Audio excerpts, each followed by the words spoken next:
জি। দ্বিতীয় আরেকটি বিষয় আপনার মাধ্যমে জানতে চাই। আমরা ইদানিংকালে একটা ভিডিও দেখেছি, সেখানে ফরিদপুরে ছদ্মবেশী একটি গ্রুপের কথা, যারা সাদা কাপড়ধারী, তাদেরকে জিজ্ঞাসা করা হচ্ছে তারা কারা? তারা বলছে আমরা সুফি সাধক, নারী এবং পুরুষ একত্রে তারা দলবদ্ধ হয়ে কোনো একটা জায়গায় গানের আসর করে, এবং তারা কেউ কেউ বলছেন তারা খ্রিস্টান ধর্মে মানুষকে দীক্ষিত করছেন, আবার বলছেন ইমাম মাহাদির অনুসারী তারা বাউল গান করছেন। তো আসলে ইসলামে এরকম কোন ফরম্যাট আছে কিনা, নারী পুরুষ একত্রে সাদা কাপড়ধারী, এই লেবাসধারী, এভাবে দাওয়াতের কোনো পদ্ধতি? যেহেতু এখানে আমরা একটা লিমিটেড টাইমে আমি অল্প কথায় আমি মেসেজটা দিয়ে দিচ্ছি। আমার প্রিয় যে সমস্ত দর্শকরা রয়েছেন আপনাদের জন্য বলছি, সাদা পোশাকটা এটা একটা সুন্দর দেখা যায়, এটার মধ্যে আলাদা একটা ভাব গাম্ভীর্য আছে। এই সাদা পোশাক পরে আমিও এই ভিডিওটা দেখেছি, যুবক যুবক ছেলেরা বা বিভিন্ন বয়সী সাদা পাঞ্জাবি পাজামা পরেছেন, দাড়ি আছে দাড়ি নাই এরকম করে, মহিলারাও সেই সাদা ড্রেস পরে এক লাইনবদ্ধভাবে যাচ্ছেন। তারা প্রথমত দাবি করছেন সুফিবাদে তারা বিশ্বাসী।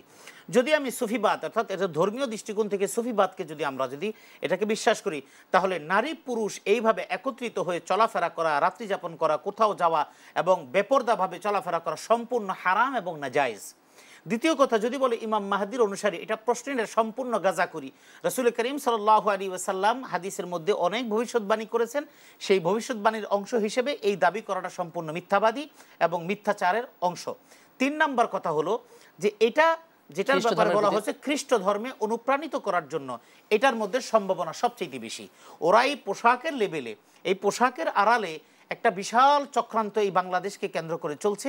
মানুষকে সুন্দরভাবে ইসাই ধর্ম নামে এবং বাইবেল ফ্রি অফ কস্ট মানুষকে বিলি করা হচ্ছে, বাইবেল দেওয়া হচ্ছে, ইসাই মতবাদ সম্পর্কে দেওয়া হচ্ছে, এতে করে তা এবং ইনজিল শরীফ দেওয়া হচ্ছে, ইনজিল শরীফ দেওয়া হয়। এইটা বলে কোরআন আসার পর ইনজিল শরীফের কোনো ভ্যালু নেই, আর এই ইনজিল তো আল্লাহ প্রদত্ত আসমানি কিতাব না, এটার মধ্যেও হেরফের হয়ে গেছে। তো সেই জন্য এই যে মতাদর্শগুলো যেগুলি এভাবে চলছে, এটা সম্পূর্ণ ভ্রান্ত। এদের থেকে নিজেকে সাবধান করা দরকার, জাতিকে সাবধান করা দরকার, নতুবা ঈমান একেবারে হারা হয়ে যাবে এবং মুসলিম জাতিকে খ্রিস্ট ধর্ম এবং বিভিন্ন পাপাচারের মধ্যে মানুষকে লিপ্ত করে ফেলবে।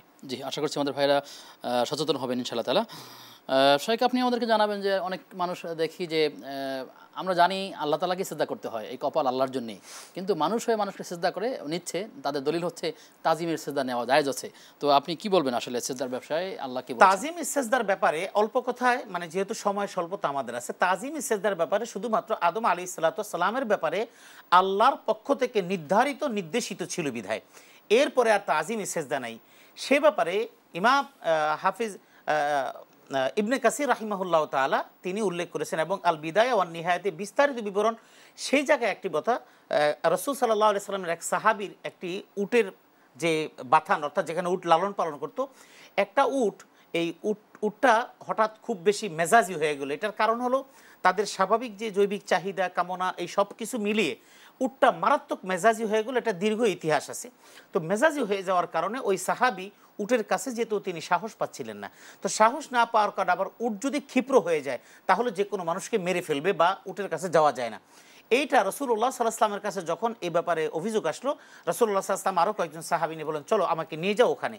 রাসূলুল্লাহ সাল্লাল্লাহু আলাইহি ওয়াসাল্লাম ওখানে গেলেন, উটটা খুব বসে আছে এরকম করে, মানে এরপর যখন রাসূলুল্লাহ সবাইকে বললেন আমি যাচ্ছি, রাসূল যাচ্ছেন, সাহাবীরা বলছে ইয়া রাসূলুল্লাহ আপনি এদিক যাবেন না, কারণ এতে করে শেষ হয়ে যাবে। এইভাবে রাসূলুল্লাহ সাল্লাল্লাহু আলাইহি ওয়াসাল্লাম না কিচ্ছু হবে না, এভাবে রাসূলুল্লাহ সাল্লাল্লাহু আলাইহি ওয়াসাল্লাম যখন যাচ্ছেন, ওই উটের মাথার ক্ষিপ্রতা সব বাদ দিয়ে তখন উট আস্তের উপর দাঁড়ালো, রাসূলুল্লাহ সাল্লাল্লাহু আলাইহি ওয়াসাল্লাম গেলেন, তখন উটটা আস্তের উপর সেজদা করলো।